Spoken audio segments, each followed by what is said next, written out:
beleza? Mais um Na Varanda aqui hoje. Um pouquinho diferente a localização. A gente está aqui com o nosso amigo Igor, tá? Investidor, economista, empresário. Não vou apresentar ele não, vou deixar ele se apresentar. Bom dia, pessoal. Muito obrigado por terem me recebendo aqui nesse vídeo. Meu nome é Igor Lucena, eu sou economista, né? Mais que eu seja relativamente jovem, né? Tenho 32 anos, mas sou formado em economia, tá? A minha parte de pós-graduação e mestrado também é economia, voltado para economia de empresas. Meu doutorado é em geoeconomia, ligado a relações internacionais, né? É uma visão que envolve como o Estado e as empresas se relacionam dentro de um cenário competitivo, né? E do meu ponto de vista como economista, né, eu gosto de dizer que eu faço 3 funções, né? Eu trabalho com fusões e aquisições, parte de investimentos financeiros, em diversos segmentos que vão desde segurança, transporte de valores, investimentos em tecnologia de câmeras eletrônicas, rádio, televisão, imóveis, eventos. São vários negócios que eu administro, direto e indiretamente, e também sou professor, né? Tem 2 instituições de ensino superior de graduação e pós que eu ensino economia, voltado na área de macroeconomia, e eu escrevo para jornais e revistas e dou algumas entrevistas em rádio, voltado para a política econômica e também para a economia de uma maneira geral, né? Eu acho que é importante, pelo menos na minha profissão, ter um pouco de visão mais para o público, né? Eu digo que todos os grandes economistas do Brasil, principalmente gestores de fundos, também estão sentados um pouco no banco da faculdade, porque às vezes são as melhores ideias saem de lá, né? A gente não pode perder assim o que está mudando no dia a dia. Aquelas ideias jovens, né? Todo mundo tem alguma coisa para agregar, independente da idade, né? Pode ser às vezes muita besteira assim, mas de uma maneira geral tem outra coisa que são muito positivas, e a gente tenta adaptar isso e entender também o pensamento do pessoal mais jovem, como é que eles estão pensando, o que eles analisam sobre economia, sobre cidadão, sobre a cidade como um todo, né? Eu digo que a economia é uma área que está muito mais em voga hoje, principalmente por causa das últimas crises, e porque também houve uma democratização também dos investimentos, né? Você vê um monte dessas corretoras gratuitas, propagandas de rádio e TV, muito IPOs das empresas, então começa a sair um pouco uma visão mais surreal assim, do que é a política econômica, quais são as ações do Estado. Estava na hora, né, do Brasil em si começar a abrir mais os olhos para isso daí, né? E de uma certa maneira dos investimentos, até para as pessoas que têm pouca renda, a partir hoje de R$10, R$20, você começa a comprar fundos de investimentos. Então é uma coisa que está mais ligada assim, à sociedade, às pequenas pessoas, né? E eu acho que talvez isso seja importante para todo mundo. Que todo mundo se associando à empresa, a galera começa a parar de ter aquele preconceito de que o lucro é ruim, de que... É engraçado isso, né? Porque eu estava vendo uma matéria recente sobre isso, e algumas das visões, eu não diria nem de esquerda, sabe? Eu acho que é uma visão muito romântica da parte socialista, né? Porque eu acho que tem muitos países de esquerda que são muito bem governados e focam no lucro, né? A gente tem a Nova Zelândia, que é um pela de esquerda, o próprio Portugal também, são governos de esquerda que veem o lucro de uma maneira tradicional, né? Sim. Eu acho que a visão do Brasil é que o empreendedorismo é algo nocivo, né? Eu acho que tem uma visão muito... Não sei se a palavra é comunista ou é talvez romântica, que o socialismo é o certo e que o capitalismo é o errado, e que isso aí faz com que as pessoas, principalmente os mais jovens, vejam que o investimento e o lucro, que é a base, né, da sociedade capitalista, se você não tem investimento, você não tem lucro. Se você não tem lucro, você não tem investimento. E assim você não tem emprego. É algo ruim, quando na verdade é isso que paga as contas do dia a dia, né? O Estado não tem renda. O Estado ele redistribui algo que alguém criou. E quem cria são os trabalhadores dentro das empresas, ou nossas próprias empresas, e as próprias empresas, né? Então, de uma maneira lógica, eu acho que a visão sobre o que é capitalismo está sendo mais vista de uma maneira lógica. E eu acho que isso acontece quando tem crise, né? Porque as pessoas, principalmente, deixam de ter renda, os pais não conseguem bancar todos os filhos, e esse pessoal mais jovem, que tem uma visão um pouco mais romântica, começa a ter um choque de realidade. Esse choque de realidade eu acho que é o ponto mais importante dentro do Brasil. E eu acho que não só isso, eu acho do ponto de vista político também, né? Eu não estou falando aqui de A ou B, eu estou falando principalmente do Congresso, né? Eu não estou falando da eleição presidencial ou de prefeitos. Mas muita gente reclamava e queria fazer o seguinte: vamos mudar o Congresso, porque aí as coisas melhoram. E aí muita gente que foi eleita foram pessoas que não tinham mínima capacidade. Você vê que as pessoas nunca tiveram nenhum emprego, ou o emprego deles era serem youtubers, seja de esquerda ou seja de direita, né? Sim, sim.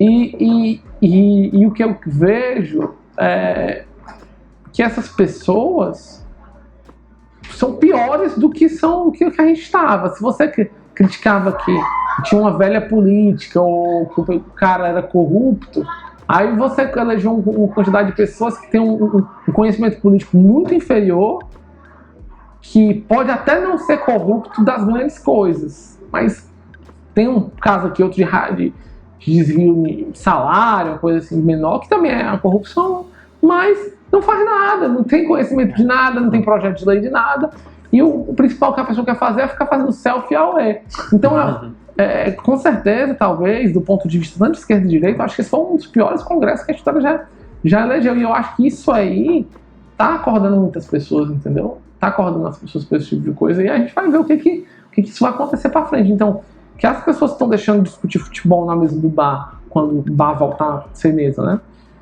E passar a discutir política e economia, eu acho que é uma evolução da sociedade. Com certeza. Não, a gente vê as pessoas hoje em dia tentando discutir um pouquinho mais algumas ideias de empreendedorismo, economia e tal. Eu acho que as pessoas estão acordando, né? A gente tem fé nisso. Mas me conta um pouquinho sobre como iniciou essa tua trajetória. Tipo, de novo, tu sempre gostou de economia? Tu teve influência dos teus pais? Desde criança tu já queria isso pra tua vida? Como Cara, que foi assim, a tua trajetória? Na verdade, não, e é muito importante isso, porque envolve também uma nova reforma. Eu acho que nenhuma criança pensa, né, que eu vou ser economista, não, né? As crianças ainda nem... Não, com certeza não. Mas o seguinte, eu tive a oportunidade em 2004 de fazer um intercâmbio na Nova Zelândia e morei lá durante um ano e pouco. E lá o sistema educacional é muito diferente, né? Lá você tem a partir da 8ª série para cima, você acha que é nono ano agora, mudou. E, ou seja, ensino médio, de uma maneira, o último do ensino fundamental, o começo do ensino médio, você tinha a oportunidade de você tem que fazer as matérias básicas, né? Inglês com literatura, geografia, matemática, uma ciência que você escolhia, né? E você escolhia outras matérias optativas.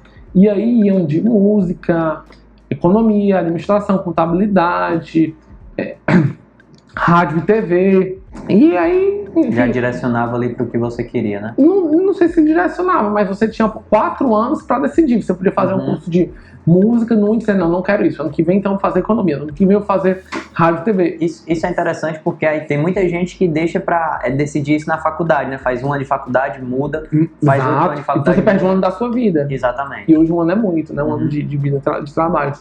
E aí, eu fiz esse curso de economia lá, que era uma economia básica, mas era basicamente o que a gente chama de introdução à economia quando a gente está na faculdade, era basicamente a mesma coisa, e me apaixonei pelo curso. E do curso para lá, voltei com a ideia de voltar a fazer economia. Então, quando eu voltei para fazer o 2º, 3º ano, eu já queria fazer economia, então já estava meio que direcionado nesse ponto, né? Mas a última reforma que teve no governo do presidente Temer foi uma reforma que, em tese, vai fazer isso, né? Então, existe um prazo de transição e as escolas vão começar a adaptar disciplinas optativas. Então, você vai começar a ver economistas, administradores, pessoal de outras áreas começando a dar aula não só em faculdades, mas também na escola primária, né? No 2º, 3º ano. E aí eu acho que isso vai mudar. Eu acho que a gente vai começar a ter uma realidade totalmente diferente, mais focada na educação profissional, que já existe na escola técnica, né? Quem estuda nos antigos Cefetes, que é os IFs, né? Institutos Federais Técnicos, já tem isso. Mas é muito pouco em relação ao escopo todo da sociedade. Mas a partir do momento que a gente entrar nisso, eu acho que vai ser uma revolução. Não só a gente vai ter profissionais muito mais vocacionados, mas a gente vai ter uma vida muito mais especificada, né, do ponto de vista de saber onde é que a gente vai alocar dentro da escola as melhores aptidões das pessoas, né? Porque no país de primeiro mundo, você não ensina a pessoa para ir para a faculdade. Para a faculdade é uma pequena elite da sociedade. O certo é você sair do ensino médio com a capacidade técnica de você ganhar a vida. Se você quiser ir para a faculdade, é uma coisa a mais, uma coisa como o mestrado e o doutorado. Que aqui, uma pequena parcela faz mestrado e uma pequena ainda mais faz doutorado, né? Sim. O pessoal fica muito bela pós e olhe lá. Lá é o inverso, lá no degrau anterior, né? Eu tive vários colegas que já viviam muito bem, que já iam viver sua vida sem necessidade de fazer faculdade. E nunca fizeram. Mas, no nosso caso, como a faculdade se tornou algo essencial dentro do nosso escopo de atuação, eu acho que vai... essa história de o cara desistir no meio do começo da faculdade vai diminuir muito. Né? Mas, dito isso, eu terminei, emendei logo no mestrado voltado para economia de empresas, na Faculdade Federal. E depois fui para pós-graduação e depois terminei no doutorado. E graças a Deus, assim, eu não me arrependo de nenhuma das minhas escolhas. Não são escolhas fáceis, requer tempo, dedicação e você conciliar a aula com o trabalho, você sair do seu escritório 5, 6 horas, depois ir para a faculdade, você tem que ter um gás muito grande. Mas nunca saí mas assim, foi para mim tão uma coisa relativamente natural que depois terminei dando aula e aí basicamente eu engatei assim, né? Eu não saí da sala de aula, só troquei o balcão, né? Eu tava do lado de cá, fui pro lado de lá. Interessante. Você tava falando de como a faculdade se tornou necessária, né? Eu vejo, tipo, eu tava conversando uma vez com um professor meu e ele falou, o diploma não é necessário. A falta do diploma é que hoje em dia tá sendo muita coisa, entendeu? Que para você conseguir um emprego, eu tenho um diploma. As pessoas vão olhar para você e, mas e daí? Muita gente tem. Mas, eu não tenho diploma, o cara já nem te olha, entendeu? Nessa visão da carreira, digamos assim, entendeu? Mas a gente tá perdendo esse foco de que o diploma, por diploma, eu acho que não é mais necessário. Porque o conhecimento a gente está conseguindo ter o conhecimento de outras online, né? Exatamente. Tem o próprio Google que está fornecendo as aulas para os próprios colaboradores dele. Acho. É como o Igor estava falando, né? Que lá fora as pessoas já nem vão para a faculdade, né? Então não há essa extrema necessidade, né? Eu creio que isso seja talvez até um futuro para a gente aqui no Brasil e um futuro próximo. Talvez. A gente tem que ter uma revolução no ensino médio, principalmente público, e no ensino técnico, né? Se essa reforma educacional der certo, eu acho que sim, a gente muda um pouco essa característica. Mas nesse ponto é correto, porque o diploma, ele é como se fosse assim, você tem CPF, né? Você é uma coisa que precisa ter agora, né? O que mais foca hoje, do ponto de vista de aprendizado, de empresa, e para todo mundo é uma coisa muito básica, gente. É a pessoa ser polivalente, então a pessoa, apesar dele ser formado em X, ele tem que saber Y e Z.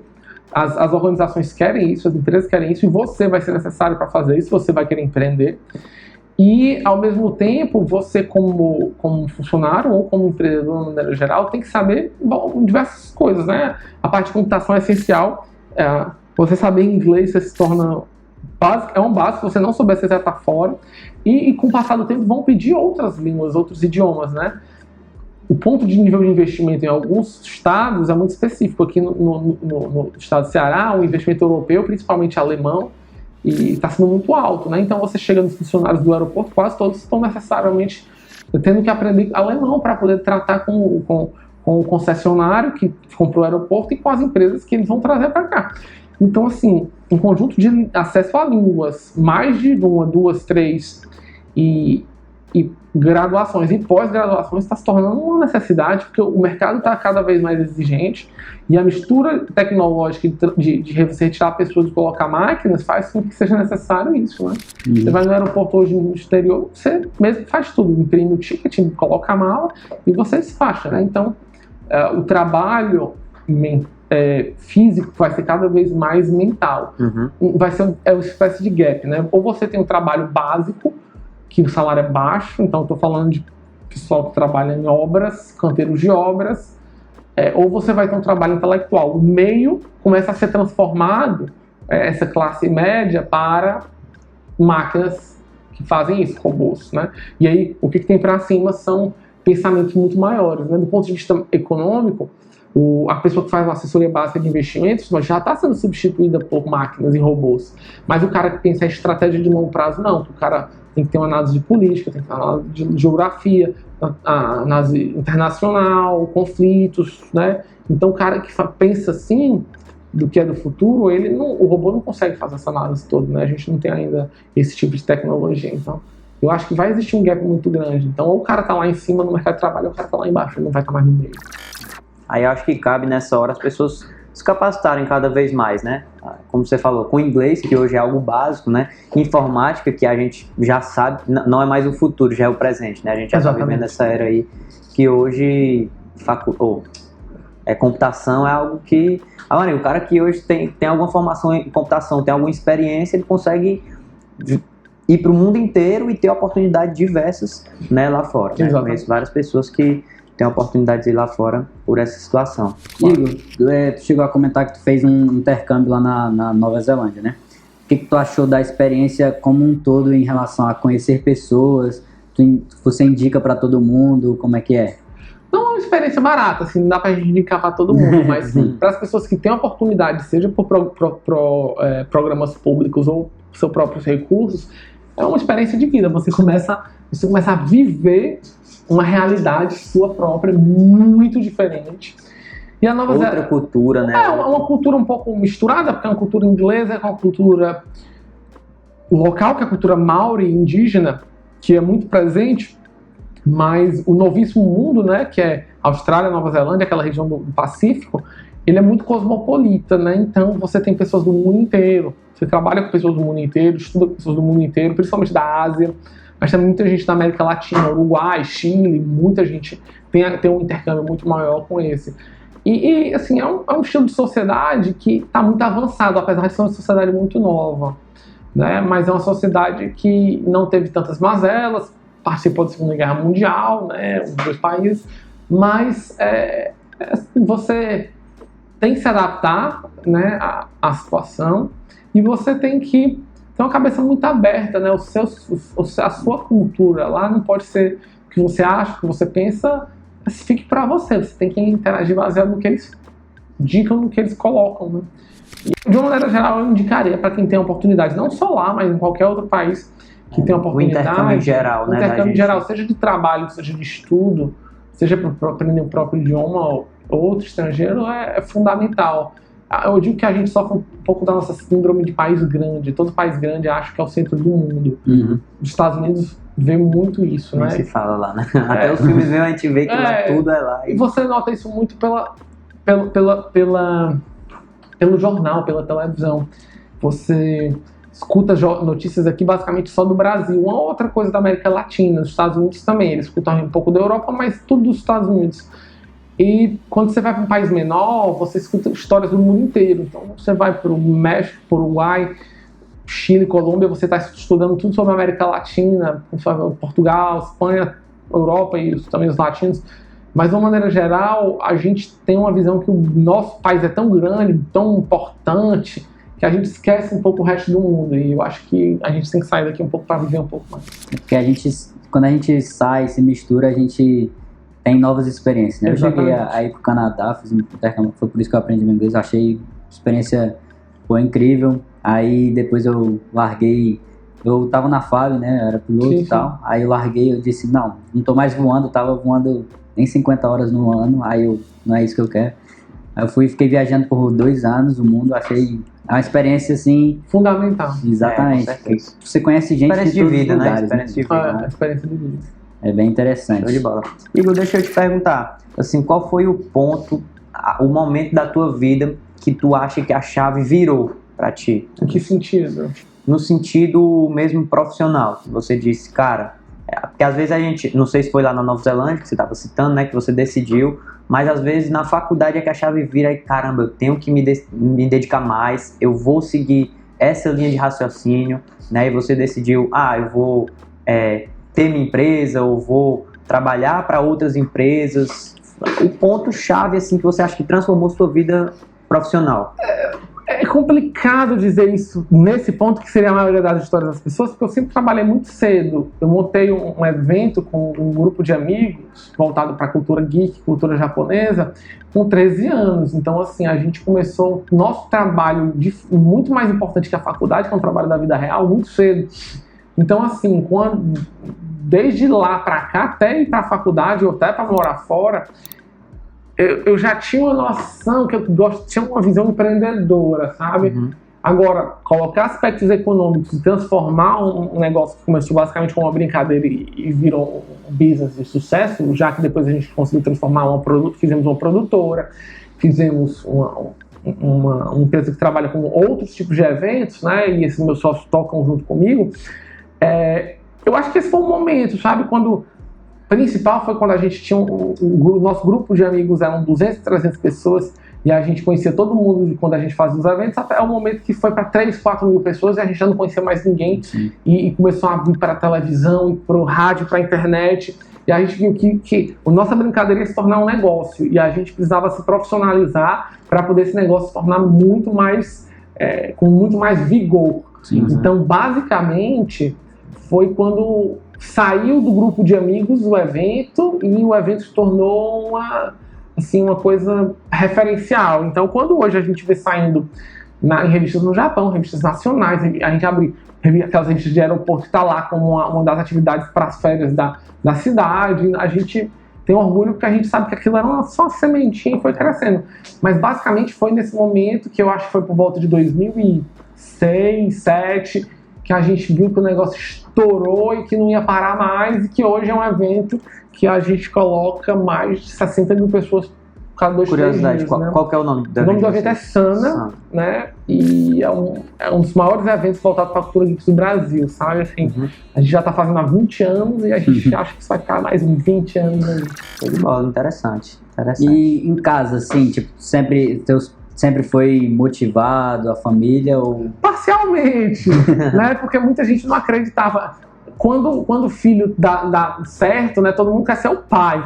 Mas até o ponto quando dá errado, tem problemas. Então, muitas vezes eu não recebia tanto incentivo, até reclamavam que eu não estudava tanto para ir para a faculdade, apesar de eu já ter essa visão econômica, de querer ir para a faculdade de economia. E eu passei em 4 faculdades, na época do meu vestibular, não tinha nem. E não, eu era muito criticado, porque eu gastava muito tempo e energia na produção de eventos, né? E apesar disso, eu não desistia. Então, assim, talvez seja uma visão mais dura, de que muitas vezes as pessoas vão criticar, vão bater, mas acho que você não pode desistir do seu sonho. E quando você tem certeza que aquele negócio vai dar certo, que vários fatores já olham para ele, você não deve desistir. Porque é o seguinte, a gente bateu muitas vezes cabeça, a gente quebrou 2 vezes, mas a gente não parou, a gente sabia que ia chegar um momento que ia dar certo. E chegou, né? Então, hoje a gente tem 2 galpões de 2.000 metros, um escritório com 60 funcionários, 3 caminhões que passam, que a gente faz não só os nossos eventos, mas eventos de terceiros. Então é um conjunto de coisas que começou pequeno, foi difícil, foi crítico, mas deu certo. E eu tenho sócios voltados para a administração, para a contabilidade, eu tenho a área de economia, então todos nós complementamos juntos esse trabalho, né? Então, eu acho que assim, você tem que ter uma noção do que você quer. E do meu ponto de vista, apesar disso, eu comecei a trabalhar em outras áreas, né, em investimentos financeiros e tudo, e tenho sócios em várias operações. Você não pode persistir no errado, obviamente. Muitas vezes as pessoas querem fazer coisas que a gente acha de insistir, né? Persistir é quando você vai no Mas você tem que ter a noção que aquilo tá certo. E é uma coisa muito íntima, é uma coisa muito feeling, sabe? Dentro de uma operação de empreendedorismo. Você gosta de ler? Você tem um hábito de leitura, certo? Eu leio diversos livros por ano, acho que mais de 50 livros todo ano. Mas isso veio de criança com teus pais ou... Sim, meus pais liam muito, sempre leram muito, mas eu sempre gostei muito de quadrinhos, né? Então, assim, como você vai... Eu acho a revista de quadrinho, sempre li mangás japoneses e quadrinhos americanos. É uma porta de entrada para o mundo de leitura. Eu acho que a maior coisa que você pode estimula, né, a leitura, né? um filho, um sobrinho, um parente jovem e começar a ler quadrinhos. Isso aí abre sua mente para depois ir para livros. Então, depois você começa a ler Harry Potter, coisas de entrada, e você vai para literaturas mais densas, né? É muito difícil. Eu sei que você tem que estudar livros paradidáticos e básicos da nossa cultura, Dom Casmurro, Raquel de Queiroz, Machado de Assis, né? Isso tem que ter dentro da escola. Você tem que entender como a nossa cultura se formou e por que esses livros clássicos são importantes. Mas fora dela, o hábito de leitura de outras coisas é fundamental. E tem algum livro assim que tu olha assim, esse livro todas as pessoas deveriam ler, ou um grupo de livros? Eu não sei se um grupo de livros, mas eu sempre digo que você tem que ler os clássicos, né? E eu acho que os clássicos são de todas as etnias, né? Então, eu acho que todo mundo tem que parar um dia para ler, por exemplo, a Divina Comédia de Dante. Você tem que ler também a Odisseia de Homero, Ilíada, né? Você tem que ler, sei lá, outro clássico, Os Miseráveis, de Victor Hugo. Coisas que tem ali por trás, né? Mensagens que querem ser transmitidas ali. Exato, o Conde de Monte Cristo, Alexandre Dumas. Eu tenho na minha biblioteca alguns livros que são clássicos da literatura mundial, né? Fernando Pessoa, principalmente pra gente que é língua portuguesa, né? Então, assim, existe uma quantidade de livros de autores clássicos que hoje eles foram famosos 100 anos, 200, 300 anos atrás, e eles vão ser famosos daqui a 300 anos, porque eles representam fatores específicos dentro da sociedade que você tem que ter um conhecimento sobre ele, né? Então eu acho que livros clássicos não são clássicos porque são antigos. Eles são clássicos porque eles representam valores e questionamentos da humanidade que sempre estarão presentes. Então, como a gente tinha falado logo no começo, né? A gente ia trazer vocês aqui em ambientes de trabalho dos nossos convidados. Hoje a gente está aqui num dos escritórios dele, né? Porque, como ele já falou aqui, ele tem vários e vários negócios, né? E tudo. Então, gostaria de agradecer, né? Tem mais alguma coisa a completar? Olha, eu acho que quando a gente fala assim de história de pessoas, né? E esse é o ponto que a gente estava trabalhando, eu acho que a história de cada um é individual, né? Eu acho que cada um tem seus problemas, seus medos, suas confusões. Porém, eu acho que existem alguns fatores que são básicos e as pessoas têm que levar em consideração. Que eu acho que é, principalmente, perseverança, estudo, né? Perseverança, estudo e oportunidades. Eu acho que as pessoas às vezes perdem oportunidades de conhecimento. E às vezes uma oportunidade é um jantar que você vai e você conhece alguém, um networking. E você não pode deixar de estudar, você não pode deixar de se atualizar, né? Eu acho que até as pessoas que são já extremamente bem-sucedidas, bilionários, eles não deixam de estudar, às vezes coisas de vanguarda, mas eles estão estudando cada vez mais, porque a nossa sociedade, cada vez mais, é uma sociedade de conhecimento. Não digo uma sociedade de tecnologia, mas uma sociedade de conhecimento e de ideias.